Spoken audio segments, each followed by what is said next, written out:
So The Legend of Zelda Tears of the Kingdom has finally come out, and this has been one of the most anticipated Nintendo Switch games for the longest time, and is honestly one of the biggest games of the year.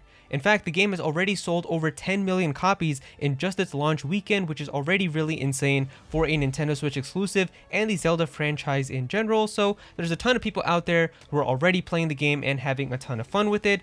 But as someone who also loves to talk about Nintendo, it does make me wonder what's next. Now, before some people start commenting like, why don't you just enjoy Zelda, stop being so impatient, don't worry, I'm having a ton of fun with Tears of the Kingdom, and I'm definitely going to be taking my time with this game. Like, I haven't even done any of the temples yet. I've spent like 30 or 40 hours just kind of doing shrines and like exploring and stuff, so I'm definitely going to be taking my time with this game. Like, it's probably going to be a while till I even make like a review video or talking about it, so don't worry, I am having a ton of fun with it. This has nothing to do with Tears of the Kingdom. It's more so just me as like a Nintendo fan and somebody who likes talking about Nintendo, really thinking about what's next in the future.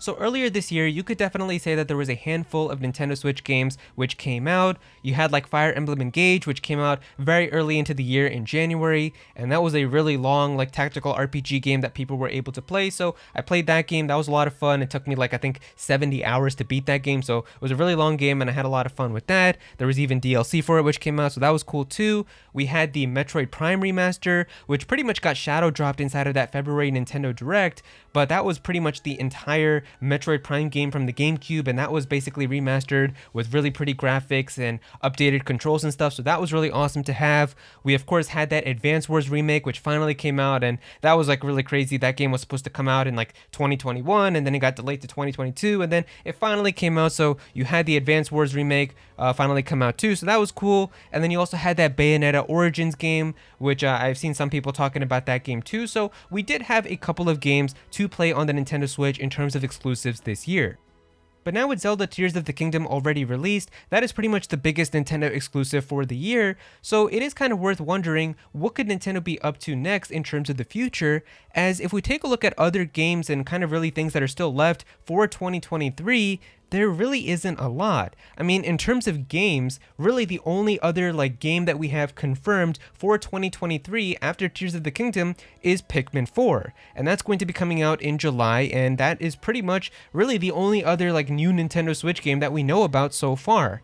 After that, really the only other stuff that we still have in terms of Nintendo Switch content this year is going to be other DLC. So we still have like that final wave of Mario Kart 8 Deluxe's like booster course pass. We still have the final tracks and characters and stuff that is still left to happen. So you've got the Mario Kart DLC, you've also got the Splatoon 3 DLC where you've got like that like big expansion part where like it's going to be called Side Order with like Pearl and Marina. So you've got that part still left for Splatoon 3.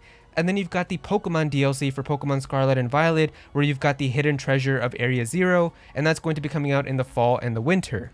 But after that, we don't really know anything else that Nintendo could be planning, because really the only other game that we know about, which is far out into the horizon, is Metroid Prime 4. And of course, this was a game that was revealed during the year the Nintendo Switch came out in 2017, 6 years ago. And then of course, since then, they restarted development in 2019. And since then, we don't really know what's been going on. Like, we know that Retro Studios is working on the game, and obviously I do have a lot of faith in it. I mean, especially just seeing how good this Metroid Prime remaster was. I mean, I'm sure that they're doing a lot of cool stuff with Metroid Prime 4 also, but we don't have anything about this game. We don't have any type of gameplay or a teaser or any type of like in-game footage at all, so we have no clue what's happening with this game. There's been rumors about it like apparently being closer to release than we think it is, and that it's apparently coming out in like early 2024, but we don't know for sure if that's true or not. And I mean, it's possible maybe Nintendo could have it be like a surprise like holiday 2023 type of game, I guess, but I don't know. I just feel like they're probably not really going to talk about this game for a while, but that's still really the only other game that we know about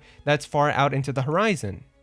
So this does make you kind of wonder what Nintendo's plans could be for the future, as of course it seems like Nintendo could just be relying on Zelda to carry them for the rest of 2023, and they might not really have anything else besides those DLCs and Pikmin 4, so if that is going to be the case, how would you feel about it? I mean, I personally don't really mind because there's going to be other games for other systems coming out, so like that's also another thing, is that very soon we're pretty much in that time now in the summer where other video game companies are going to be starting to share their plans and upcoming games that are going to be coming out for their systems, as of course we know that Xbox likes to have like their Xbox Showcase, which pretty much happens in June, so we're about a month away from that happening. And PlayStation's is actually just in a couple of days, where there's going to be a PlayStation Showcase in just a few days. I'm actually going to be streaming that on Twitch too, so if you do want to watch it with me, definitely go ahead and give me a follow on twitch.tv/actualaero.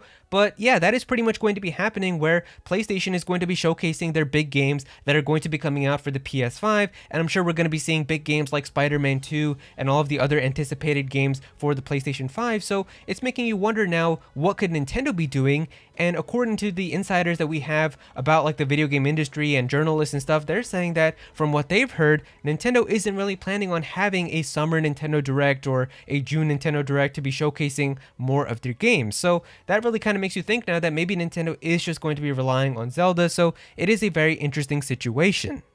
And so if Nintendo really is just going to be relying on Tears of the Kingdom, it is also very similar to pretty much what happened with the Wii, where in 2011, Skyward Sword finally came out for the Wii, and that was like the big final game that the Wii really got, where it was like this massive Zelda game at the time for the Wii, but after that, we didn't really have any other big games come out for the Wii at all, and Nintendo pretty much just relied on Skyward Sword for the Wii, and then after that, in 2012, the next year, we got the next generation of Nintendo's home consoles with the Wii U.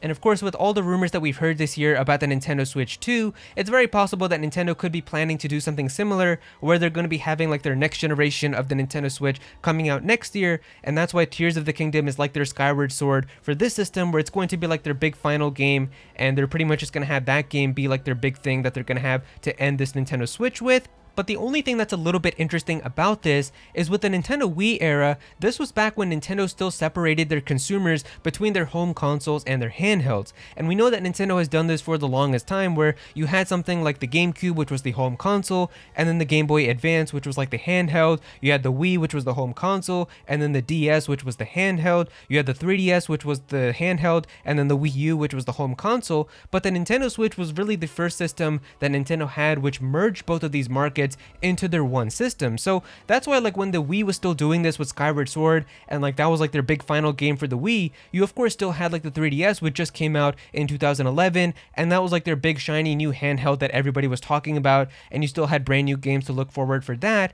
But you can't really do that with a system like this, because the system is basically combining both of their handhelds and their home consoles. So if Nintendo is really just going to be relying on Tears of the Kingdom, then it really could just be something where Tears of the Kingdom is going to come out, and then after that, you're going to have all of these other big games coming out for the PlayStation and Xbox, and a lot of people really might not be talking that much about the Switch anymore, and I feel like that might not really be the best thing to do. Because at that point, you're pretty much going to have the Nintendo Switch hype kind of die down until they reveal their next system or have a Nintendo Direct or showcase like another big game. So I don't know if it would really be the right thing to do, but then again, I guess it'll be up to Nintendo, and we'll have to see what happens.